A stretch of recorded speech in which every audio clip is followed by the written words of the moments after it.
दिसंबर में आए थे, किस लिए आए थे? वोट मांगने के लिए आए थे।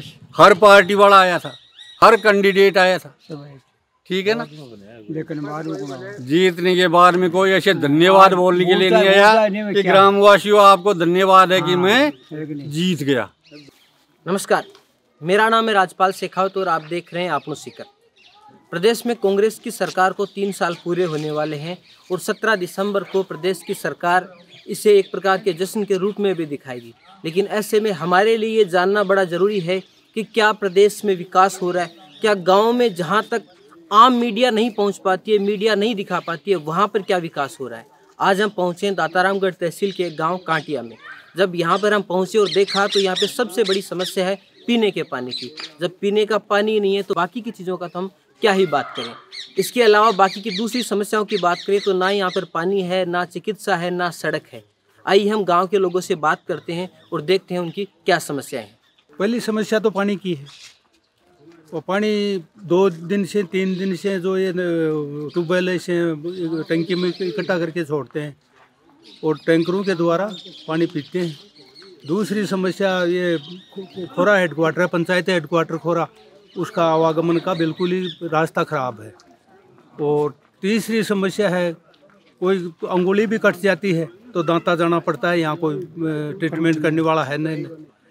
और ये क्रेशरों के डस्ट वगैरह उड़ती रहती है, इससे दमा के मरीज़ और हार्ट अटैक के मरीज़ हो रहे हैं। यहाँ पानी पुनी चलाने का वो कई दफ़ा इनको बताया पर वो करने सुनने को ही तैयार नहीं है। यहाँ तो समस्या ही समस्या है, समाधान तो कोई अभी तक दिख नहीं रहा है। समस्या ही समस्या है यहाँ तो, आवागमन का साधन का ही समस्या और पानी की समस्या। और ये जो नर्स वगैरह है वो इस गांव में कोई स्वास्थ्य केंद्र है नहीं।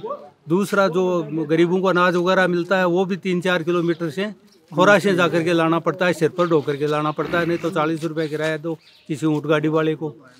वोट मांगने के लिए आते हैं, उस दिन बोलते हैं साहब हमारे वो नहीं है, हमारे गांव में स्वास्थ्य केंद्र नहीं है, हमारे गांव में पशुओं का कोई जो है वो नहीं है, हमारे गांव में रोड नहीं है। तो बस जिस दिन तो सब हामड़ भरते हैं साहब।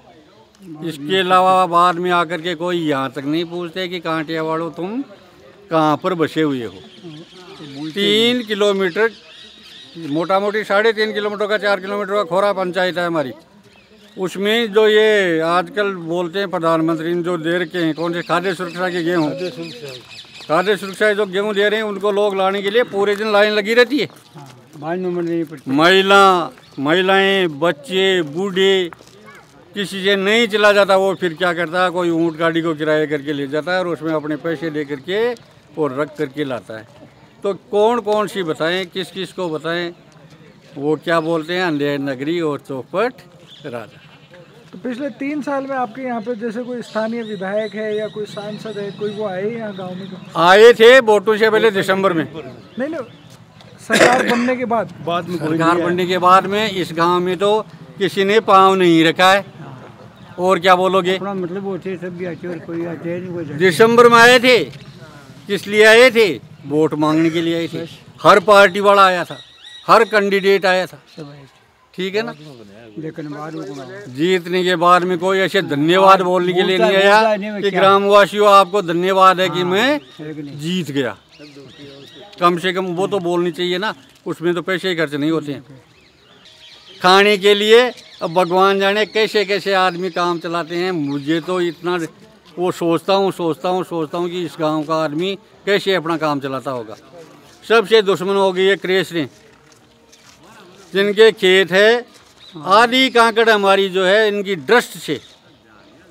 बबूड़ क्या है, खेजड़ी क्या है, यही पेड़ है यहाँ पर। तो आप देखो ना अभी तक बबूड़ क्या है और खेजड़ी क्या है, बूढ़े आदमियों के लिए। प्राय हर आदमी को जो जाता है उसको हार्ट पेशेंट बता रहे हैं। मजदूरी करता है उसको मजदूर को बीमारी है, ड्राइवर है ड्राइवर को बीमारी है, खेत में काम करने वाले को बीमारी है। पशु खाता है, पशु के वो पत्रियाँ, सब पशु बीमार होते हैं क्योंकि लोगों के ऊपर डस्ट क्या बोलते हैं, कड़बी जो है उसके ऊपर, पत्तों के ऊपर डस्ट, ये गुआर का पूछ है उसके ऊपर डस्ट। मतलब कहने का मतलब जो फसल उगती है उसके पत्तों पर डस्ट रहती है, डस्ट खाता है वो बीमार होता है। प्राइमरी स्कूल के लिए। प्राइमरी हमारे पास 59 की स्कूल है हमारी। कौन से सन की है? 59 की स्कूल है हमारी। 59 की स्कूल जो है 2006 में इसको 8वीं करवाई थी। हमने कहा, हमारे सरपंच को भी कहा, वो एक उद्घाटन करने गए थे, एक वो वाटर कूलर लगाया था हमारे भाइयों ने, तो उसके गए थे, हमने हमारे सरपंच को कहा अरे भाई कम से कम इसको जो है 8वीं से 10वीं तो करवा दो। ये नहीं कहा हो तो बोलो, ऐसे भी आदमी के और के। तो मैं तो कहा भाई 8वीं हमने इसको करवा लाए, तो अब आप सरपंच हो, कम से कम 10वीं तो इसको करवा दो। 8वीं बाद में फिर क्या बच्चों की स्कूल छूट जाती है?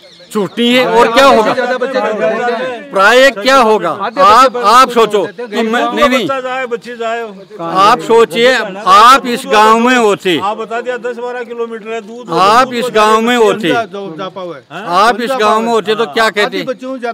आपकी बच्ची कहाँ जाती? हर आदमी सक्षम नहीं है, हर आदमी सक्षम नहीं होता है कि प्राइवेट स्कूल की गाड़ी आएगी, उसमें वो उसका किराया वहन कर लेगा, उसकी ड्रेस का पैसा वहन कर लेगा, उसके बुक्स के पैसे वहन कर लेगा। हर आदमी इसमें नहीं होता। वो आखिर हार था के क्या करेगा? स्कूल छोड़नी पड़ेगी, बोलेगा बेटी अब घर में बैठ जा। आई कैसी? तो आपने गांव के लोगों से ये बात तो अच्छे से समझ ली होगी कि सरकार के पिछले 3 साल में सरकार का कोई भी प्रतिनिधि गांव पहुंचा ही नहीं है। जब सरकार का प्रतिनिधि गांव में नहीं पहुंचा तो गांव का विकास कैसे होगा? और जो समस्याएं हैं, चाहे वो पानी की हो, चाहे चिकित्सा की हो, चाहे स्कूल की हो, वो उनका समाधान भी नहीं हो सकता। समस्याएं ऐसी ही बनी रहेंगी। लेकिन सरकार तो व्यस्त रहेगी अपना जश्न मनाने में। अगर आप चाहते हैं कि आपके गांव में विकास हो, आपकी समस्याओं का समाधान हो, तो आपको खुद आकर आवाज़ उठानी पड़ेगी। और जब आपके पास में वोट मांगने के लिए वो प्रतिनिधि आएँ तो उस बार उन्हें बाध्य करें कि अगर वो आपका वोट मांग रहे हैं तो वो अगली बार उन्हें कब मिलेंगे, चुनाव जीतने के बाद वो आपसे आकर कब मिलेंगे और आपकी समस्याओं का समाधान वो करेंगे, वो लिख कर देख के जाएँ, उसकी गारंटी देकर जाएँ। अदरवाइज़ आप ऐसे ही उन्हें वोट देते रहेंगे और वोट के बाद में वो अपने महलों में, अपने कमरों में, एसी के रूम में बैठकर ऐसे ही सरकार चलाते रहेंगे और आप ऐसे गाँव में इन समस्याओं से जूझते रहेंगे। नमस्कार।